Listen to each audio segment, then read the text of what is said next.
Este video forma parte de una serie que conforma el curso de cálculo diferencial y quiero señalar que no es un video tutorial, sino un video de apoyo para dicho curso. En esta ocasión hablaré acerca de algunos resultados para el álgebra de límites. Voy a partir de este primer teorema.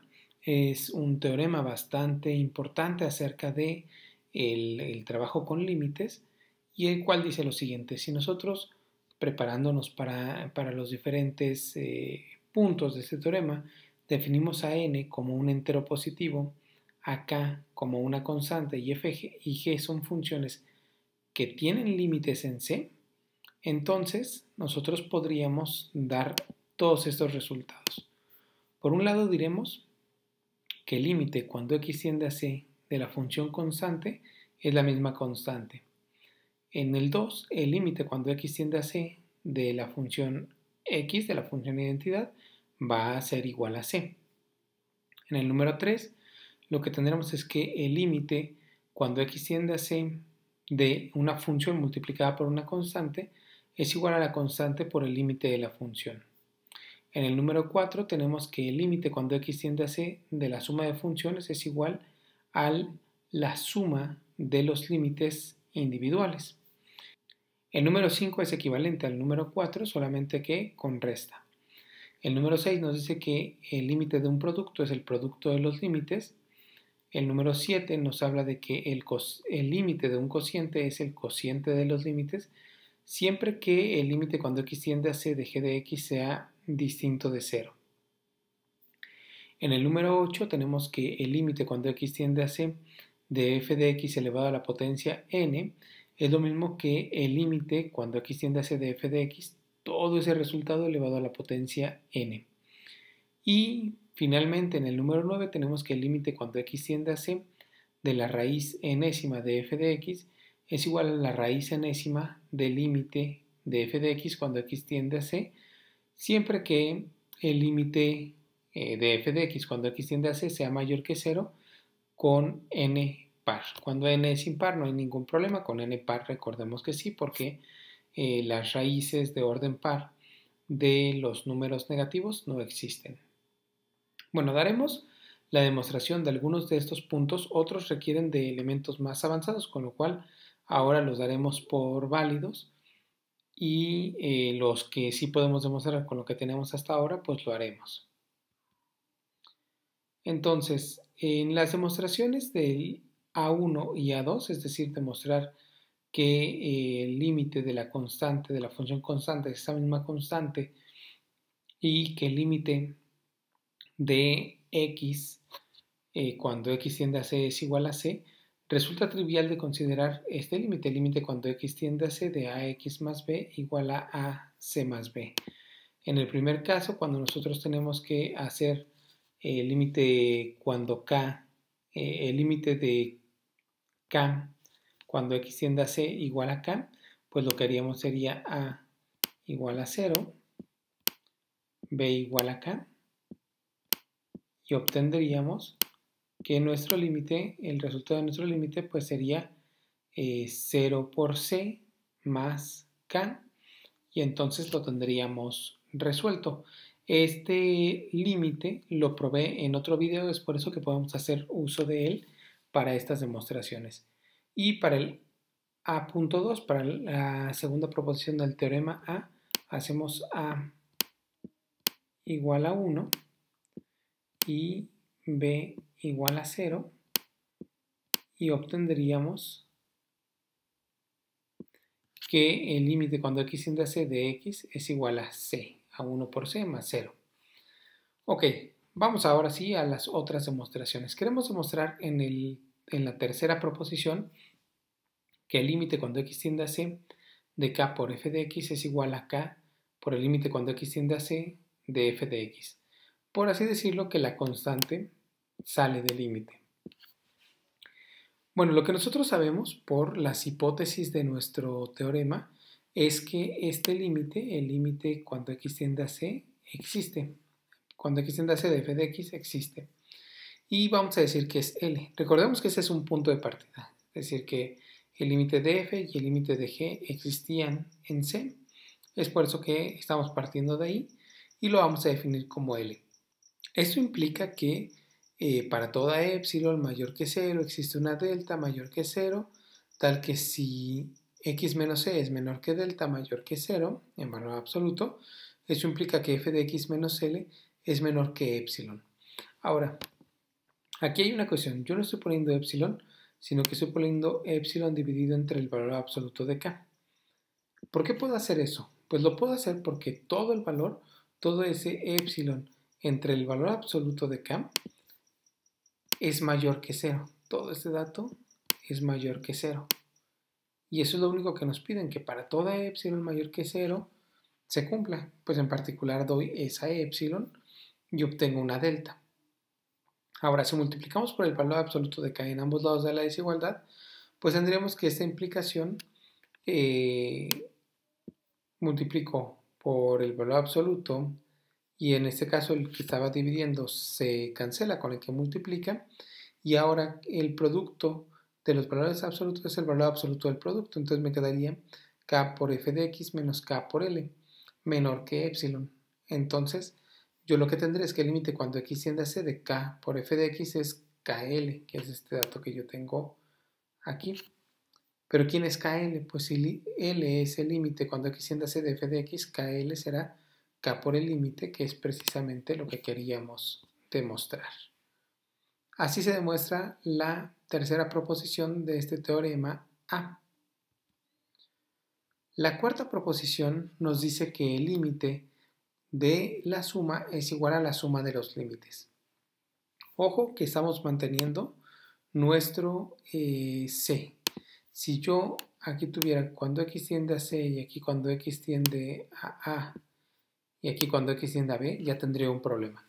Pero estamos manteniendo el C. Ahí sí se mantiene esto del límite. Entonces, vamos a suponer que el límite cuando x tiende a C de f de x es igual a L y que el límite cuando x tiende a C de g de x es igual a M. Recordemos que por hipótesis estos límites existen, solamente les estoy poniendo nombre. ¿Qué implica esto?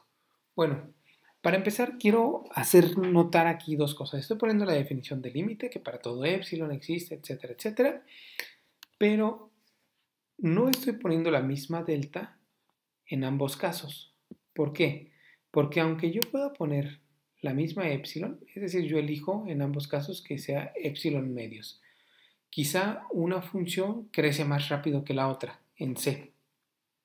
Bueno, eso va a implicar que necesite cerrar o abrir más mi intervalo de C más delta 1 menos delta 1 para que la X caiga ahí y logre el objetivo que es acercar a la f de X tanto a la L que su distancia sea menor que la epsilon elegida. Entonces, en ese sentido, yo tengo que saber que aunque yo elija epsilons distintas, iguales aquí, las deltas las tengo que poner al menos en escrituras distintas. En una de esas son la misma, pero tenemos que asumir que podrían ser distintas. Ahora, voy a tomar una delta que es el mínimo de delta 1 y de delta 2, porque si yo tomo una delta que es más chica que delta 1, pues esto se va a seguir cumpliendo. Si yo acoto el x menos c con esa delta, se va a seguir cumpliendo que f de x menos l es menor que epsilon entre 2. ¿Por qué? Porque estoy haciendo más chiquito el intervalo y entonces eso me va a dar garantía de que f de x lo voy a aproximar más a l. Lo mismo con el caso de delta 2. Si yo tomo a la más pequeña de ellas dos, por ejemplo, si fuera delta 1, si yo aquí en lugar de escribir delta 2 escribo delta 1 y eso hace que el intervalo se acote más, pues g de x y m seguro están más cerca y por lo tanto su distancia es menor que epsilon medios. Pues bueno, entonces si yo tomo esa delta, eso implica que la distancia de x a c menor que delta nos va a llevar a que f de x más g de x menos l más m, solamente estoy preparando, todavía no estoy diciendo que ya lo sumé ni mucho menos, sino que estoy preparando el material. Me estoy encaminando hacia donde quiero que vaya la conclusión. Entonces utilizo f de x más g de x, l más m. y después opero este signo negativo, me queda f de x menos L, g de x menos M, y eso sería menor o igual que f de x menos L por la desigualdad del triángulo más g de x menos M. Y ahora, como estoy utilizando una delta que es más pequeña que alguna de estas dos, es decir, es la más pequeña de las dos, es el mínimo entre esos dos datos, pues se va a cumplir lo que decía hace un momento, que este elemento f de x menos L va a ser menor que epsilon medios y g de x menos M también va a ser menor que epsilon medios, lo cual es igual a epsilon. En el último renglón está escrita la conclusión. No me quiero detener en ello, sino que quiero hacer énfasis en alguna cosa. Se preguntarán, bueno, ¿y qué pasa si yo no sé que tengo que hacer epsilon medios? ¿Cómo puedo establecer eso? Bueno, si nosotros hubiésemos puesto epsilon, y entonces aquí me quedaba no epsilon medios más epsilon medios, sino epsilon más epsilon, y esto me da 2 epsilon, eso no es ningún problema, porque lo que yo tengo que ver es que sea un número mayor que 0 y que sea fijo, y eso lo cumple este 2 epsilon. Pero en esta demostración ponemos epsilon medios para que al final haya quedado epsilon. Pero así como puse epsilon medios, también pude haber puesto epsilon entre 3 y 2 epsilon entre 3 para que la suma me dé epsilon. Pero también pude haber puesto epsilon entre 3 y 2 epsilon. Me da lo mismo porque en realidad lo que yo quiero al final es que me quede un número que sea mayor que 0 y desde luego estamos asumiendo que esa epsilon es lo suficientemente pequeña para que al momento de tener 2 epsilon, pues eso tampoco sea muy grande, ¿no? Es decir, si me sirve para toda epsilon, pues no importa si es 2 por epsilon, porque al momento de sustituir, pues ya tendría yo la posibilidad de llegar a un valor de epsilon pequeño. Finalmente, dentro de las demostraciones que nosotros podemos hacer con las herramientas con las que contamos del teorema A, está la proposición 5. Y queremos demostrar que el límite de la resta es igual a la resta de los límites. Y para ello lo que tenemos que considerar es que ya demostramos que en la suma se cumple y que cuando yo multiplico por una constante, pues la constante sale. De tal manera que yo podría considerar que esto que yo tengo escrito como el límite de f de x menos el límite de g de x, en realidad es lo mismo que el límite de f más el límite de menos 1 que multiplica a g. Y entonces yo podría aplicar esos dos resultados y quedaría demostrado el teorema. Respecto a los otros elementos, no contamos todavía con las herramientas, pero podemos darlos por hecho en este momento. Tenemos otros 3 teoremas importantes, con eso nosotros cerramos esta parte de los límites. El primero se llama el teorema de sustitución. Si yo tengo una función polinomial o una racional, y no solamente esa, también va a pasar con las funciones trigonométricas, pero bueno, en este caso particular, nosotros podríamos decir que el límite cuando x tiende a c de f de x es igual a f de c. O sea que yo sí puedo hacer una sustitución, ¿vale? ¿Qué necesito yo para que esto suceda? Bueno, en la polinomial no necesito nada, en la racional yo necesito que el denominador en c no se haga 0, o sea, necesito que esté bien definido f de c. Y para poder demostrar esto, pues utilizo en repetidas ocasiones los elementos del teorema A. Es decir, si yo tengo una función polinomial, lo que yo tendría que utilizar es primero la parte de la suma o de la resta, según sean los elementos del polinomio. Posteriormente tendría que aplicar la de que el coeficiente sale de mi límite. Y finalmente la de que el límite de x a la n es el límite de x elevado a la potencia n. Es decir, me quedaría c a la potencia n. Y si yo tengo una racional, pues hago lo mismo en numerador y denominador, además de aplicar la parte del teorema en la cual dice que en una racional en un cociente. El límite del cociente es el cociente de los límites. Entonces esta demostración es aplicar sucesivamente las diferentes varios de los resultados del teorema A. El teorema C nos dice que si f de x y g de x son iguales para toda x en un intervalo abierto que contenga a c, excepto posiblemente en el mismo número c, y esa parte es súper importante, excepto quizá en el número c. Si existe el límite de g de x, entonces existe el límite de f de x. Y no solamente eso, sino que el límite de f de x es igual al límite de g de x cuando x tiende a c. Aquí digamos, lo que podría dejarnos pensando es que tomo el límite cuando x tiende a c, y yo podría asegurar que en cualquier otro punto, y siguiendo esta idea del teorema B, pues sí va a ser, porque si el límite de g de x es g de c y el límite de f de x, pues ¿quién va a ser? Si son iguales f de x y g de x en el punto c, pues sería f de c. Sin embargo, me dice que podría no ser el mismo valor para f de x y g de x en x igual a c. Bueno, ¿eso para qué nos sirve? Este teorema es súper importante porque imagínense que yo tengo esta expresión x cuadrada menos 9 entre, por ejemplo, x menos 3. ¿Cómo hacemos el límite cuando x tiende a 3? Pues me queda 0 entre 0. Y eso, lo que habitualmente hacemos es factorizar esto y me queda x más 3 como resultado, porque el x menos 3 del numerador y el x menos 3 del denominador se eliminan. Y si bien estas dos funciones ya vimos nosotros en videos anteriores que no son iguales porque no comparten el mismo dominio, sí que toman los mismos valores en toda x excepto cuando x vale 3, que esta función toma el valor de 6 y esta función no toma ningún valor. Entonces el límite aquí, cuando x tiende a 3, el límite aquí va a ser 6. Y como las funciones son iguales en todos los puntos, el límite cuando x tiende a 3, que aquí me da 0 entre 0, pues sería 6.